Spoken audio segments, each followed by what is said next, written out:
Hi, everybody, and welcome to the third Capital concert of the current season called Wolfgang and Wine, featuring in the second half of the program the Symphony Number 39 by Wolfgang Amadeus Mozart.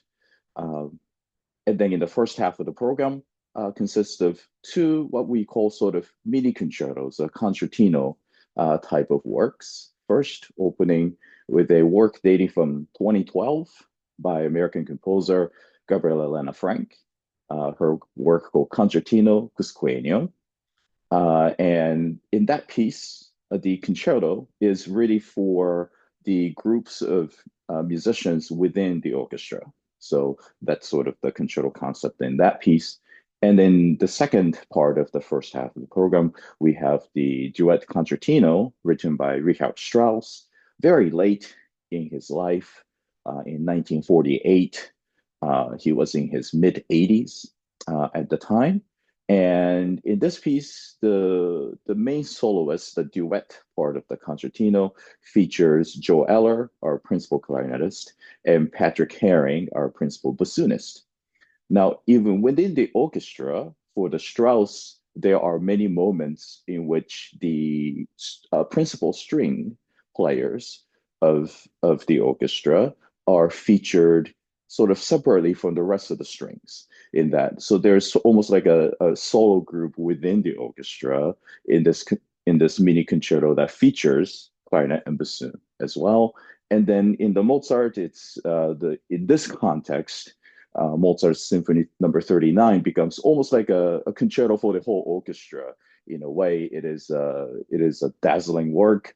Comes from later in Mozart's life, and it's of course written not for a huge orchestra because it's Mozart, but every section has moments to shine, show off their stuff. You would. So it's almost like a concerto for the whole chamber orchestra in a way. So it kind of all ties nicely together. Let's start with the first piece on the program by Gabriela Lena Frank. She grew up in the San Francisco Bay Area, and she comes from an interesting background.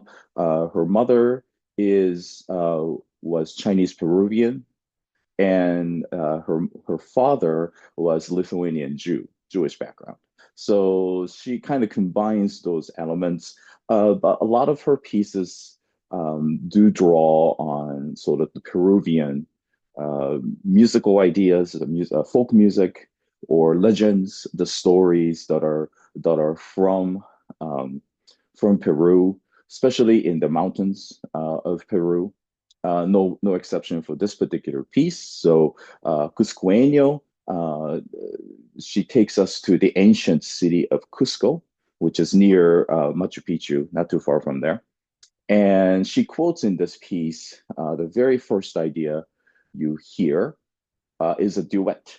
And it's an interesting duet because it's a duet between piccolo, so very high, and bass clarinet. So it's a very kind of an interesting, stark, open sound when you have a high instrument and low instrument with nothing in the middle, sort of filling that space. So you end up with this a very stark, open feel to open this piece, and they play a sort of a fragment, if you would, of an ancient religious tune from that city of Cusco. And then soon after that, you hear another instrument that is featured prominently in this piece, and that is the timpani. So you hear the timpani, and then what timpani plays is a quotation of apparently one of Gabriela's favorite pieces, and that is a violin concerto by Benjamin Britten. And Britten is Frank cites as one of her favorite composers. So she kind of borrows a little bit of quotes a little bit of this violin concerto by Benjamin Britten. As the piece progresses, we are introduced to other soloists within the orchestra, and those are the four principals from the string section. So the two violins, viola, and cello, and they almost form sort of a solo string quartet within the orchestra.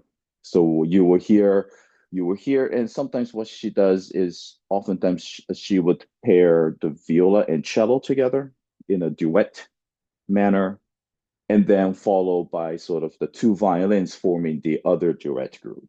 So a lot of times she will divide these four musicians of a solo string quartet into two groups. So the viola and cello on one side and two violins on the other. And but then there are times throughout the piece where all four of them will be playing together. And then what happens? This is an interesting effect when you have then the solo string quartet taking up a musical material, and there are certain points where the rest of the string orchestra then chime in. Sometimes they will join in some of the climactic moments, playing the same materials that the solo parts are playing. So all of a sudden, the sound volume multiplies by many folds when everybody is playing this idea that was started up by only four people on stage, for instance. Or at other times, they provide sort of a percussive effect in a way, to chime in, sort of add these percussive effects, if you would, to what the solo instruments are doing. And sometimes they do that by this almost a startling pizzicato, which is called, we typically call it Bartok hits, which is a snap pizzicato on the strings that has a very like a thud, like a percussive drum-like effect. And so she uses that effectively as well. And of course, the duet between piccolo and bass clarinet will come back at the end of the piece. So it's sort of in three part one movement work that lasts about 10 minutes. It was She also cites that some of her favorite composers and sort of role models, if you would, as a composer. She lists people like Bela Bartok, uh, Alberto Ginastera from Argentina, Bartok from Hungary, Zhou Wenchan from China. And she studied at the University of Michigan. That's where she did her formal training, where she studied with Bill Bolcom, who is a legendary American composer. What sort of connects all these composers is the way in which these composers would integrate or really put together, bring together the elements, sort of folk elements or the popular elements of their native country, popular music or folk music in their native country, into sort of their own very um, in a way they're all 20th century or 20th century composers, so the advanced composition technique. So they're writing obviously original music that's, and oftentimes they wouldn't quote necessarily an existing folk song. In the case of Bartok, a lot of times he would write original melodies, but there are informed or inspired by or based on the elements that you would hear in the Hungarian folk music, let's say.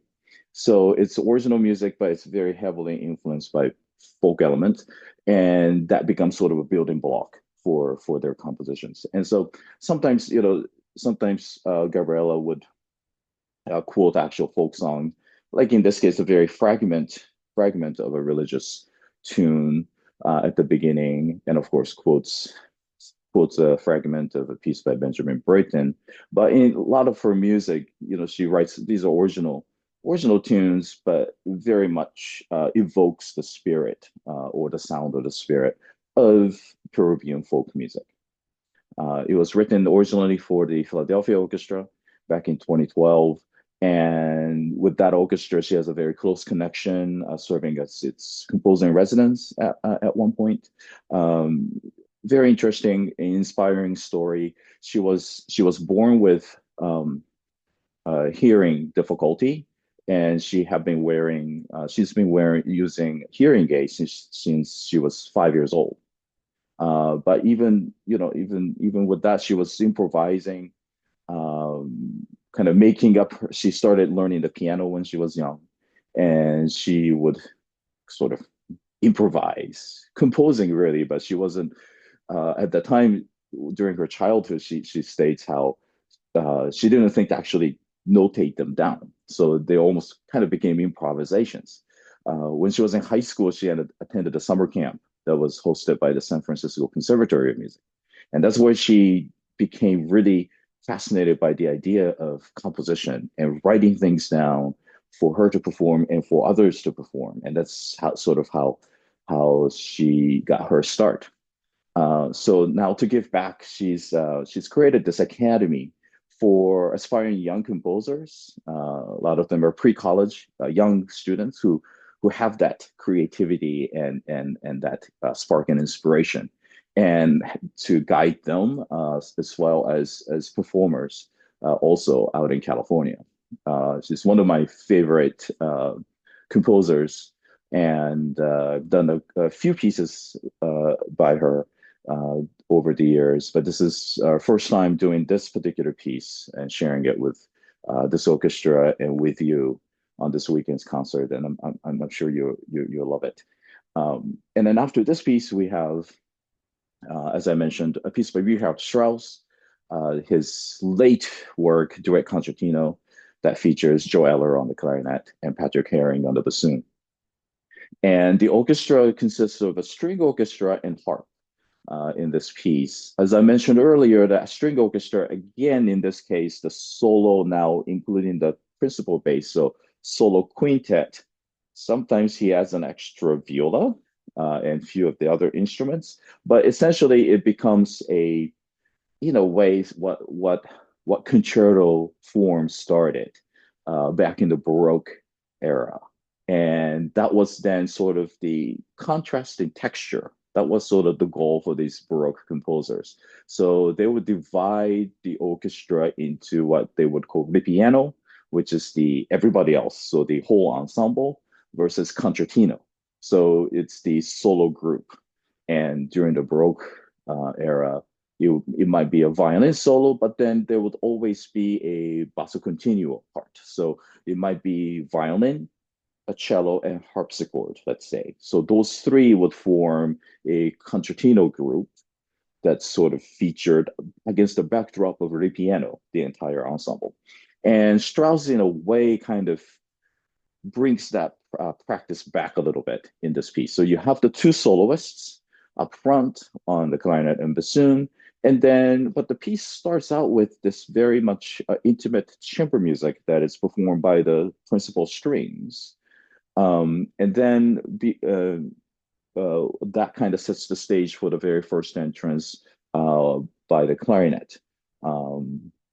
And so, and then eventually at some point, the entire string orchestra join in. So you have this sort of a textural contrast between the solo group, so the two soloists and the solo strings, sort of very intimate chamber music setting, versus the sort of the power of the entire string orchestra and harp throughout the piece. This is in multiple movements, three short movements. In the first movement is more features more, well, at least at the beginning, it's more of a clarinet is heavily featured. In the second movement, bassoon takes more of the spotlight. And then in the third movement, which is the longest, they become sort of equal partners for that last movement, as well as the closing section of the first movement as well. Richard Strauss, as I mentioned, he led a long life. And the funny story is, basically he was asked by a journalist in 1947. So he died in 1949. So only a few years. This is before he wrote some of the magnificent works, like the Four Last Songs, for instance, is probably the most famous pieces by Strauss from that final period. And then, for instance, this duet concertino as well. A journalist asked Strauss, you've had a long career, long successful career. You're one of the most famous composers. What is what's next? What's next for you? What do you have sort of left to do? And Strauss kind of quipped, well, of course, to die, of course. Um, Within 2 years he will have passed, but he wanted to work on something that featured bassoon in a solo capacity. Hugo Berghauser was principal bassoonist of Vienna Philharmonic, a very close friend of Strauss, and he wanted to write something for him. So that became sort of a starting point for this double concerto for clarinet and bassoon. And this is one of the few pieces that featured that particular combination as soloists in front of the orchestra. Of course, you hear the bassoon and clarinet duet oftentimes within the orchestra in a symphony or other pieces, but to feature them up front as solo instruments, this is kind of a unique case. And interestingly enough, initially, when Strauss was writing to Berghauser about this new piece that he was writing for him, he said, "Well, it's going to be based." There was a storyline attached, so he said, it's based on one of Hans Christian Andersen's, fairy tales called The Swineherd. So, and the bassoonist was supposed to play the role of Prince, who pretends to be a pig handler, swineherd, um, in order to get close to work, to sort of in disguise start working in the palace of the princess, and the princess is represented by the clarinet. Um, Turned out like he didn't use any of that specifically, so you can just enjoy this piece as a without any like programmatic connotations in the background. What's interesting is when you think about Strauss, he came. His father was a famous horn player. Last year we did with Ken Turner, our principal horn player. He was featured in the first horn concerto by Strauss, which, of course, young Strauss wrote it with his father in mind, or his father's sound and technique in mind when he wrote it. Um, so in early, and Strauss, like Mozart we think of as sort of the prodigy, musical prodigy. And in a similar way, we have Strauss. He was recognized from when he was fairly young, late teens and so on. He was already writing published works, and in those early works, you hear us, and he openly admitted that Mozart was one of his favorite composers, and you hear some of those influences, especially in how he wrote for wind instruments. Particularly, he would sort of write these serenades, if you would, for featuring just the winds from the orchestra, and those were sort of fashioned after those serenades, like Grand Partita by Mozart, and sort of this chamber music, large chamber music featuring the wind instruments of the orchestra, and that's how he started. From there, of course, we know Strauss from those massive, gigantic symphonic poems like Don Juan to Eulenspiegel, Ein Heldenleben, and also these grand operas, right? Rosenkavalier, Electra, Salome, all these things. Towards the end of his life, it's almost as though he goes back to his first interest, when he was almost sort of like trying to carry on in a way, in his unique way, sort of harkening back to classical composers, especially Mozart. And he does that in some of the pieces at the end of his career. You could hear that like in the Oboe Concerto, which is come from the later period. In this piece, the Duet Concertino as well. Also, he goes back to writing for just the winds of the orchestra again, like he did at the beginning of his career. So there are two great pieces for winds from the early part of Strauss's career, the Serenade and the Suite. And then in the 40s, he writes the two sonatinas, which are almost basically like symphonies, but just for the wind section of the orchestra. So he kind of goes back, to his original influence. And it's fascinating to visit these because they're still challenging, very challenging to perform.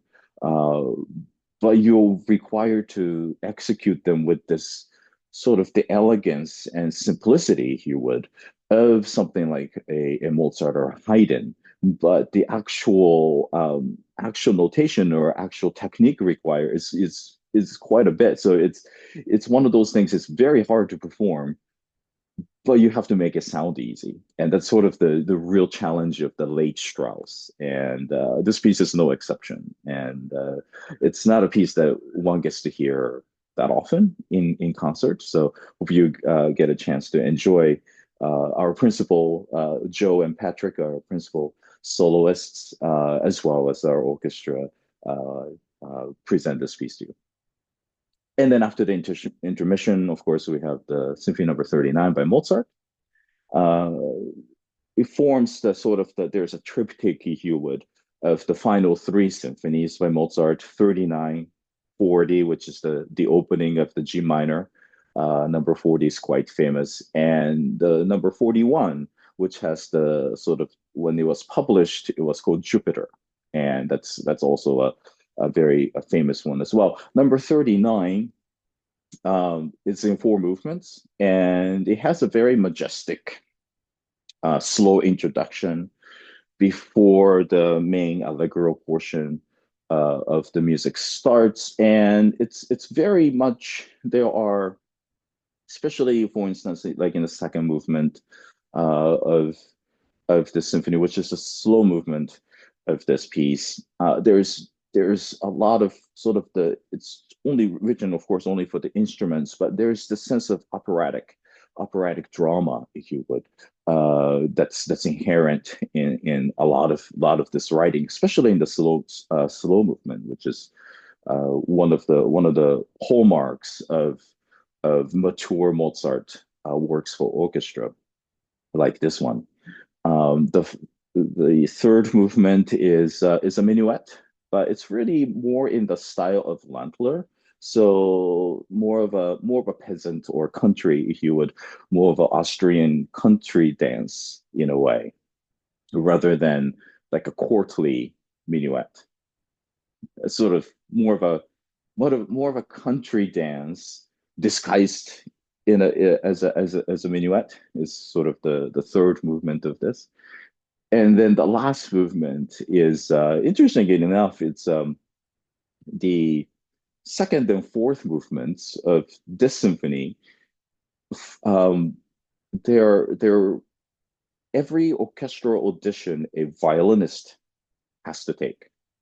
For instance, to join our orchestra, they have to play excerpts from those movements. Um, because again, as I mentioned, like in the Strauss, I mean, it's very technical, it's very delicate. It's one of those things where if you miss one note, if one note is out of tune, everybody can hear it. So the challenge is to obviously uh, play this with as much clarity as possible, but make it sound effortless. And so we have these two movements that everybody knows, in the first violins at least.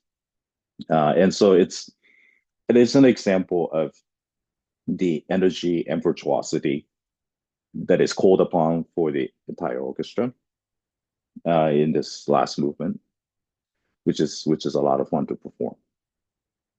So overall, it's one of my favorite Mozart pieces to share with you is this particular symphony, and I'm very glad that we could close the concert with it. And this is sort of a musical preview of the pieces that are scheduled for this Saturday's concert, Wolfgang and Wine. Hope you can join us either in person or virtually through the stream as well. As always, thank you so much for listening, and thank you so much for supporting our orchestra through concert attendance and being our fans. Thank you.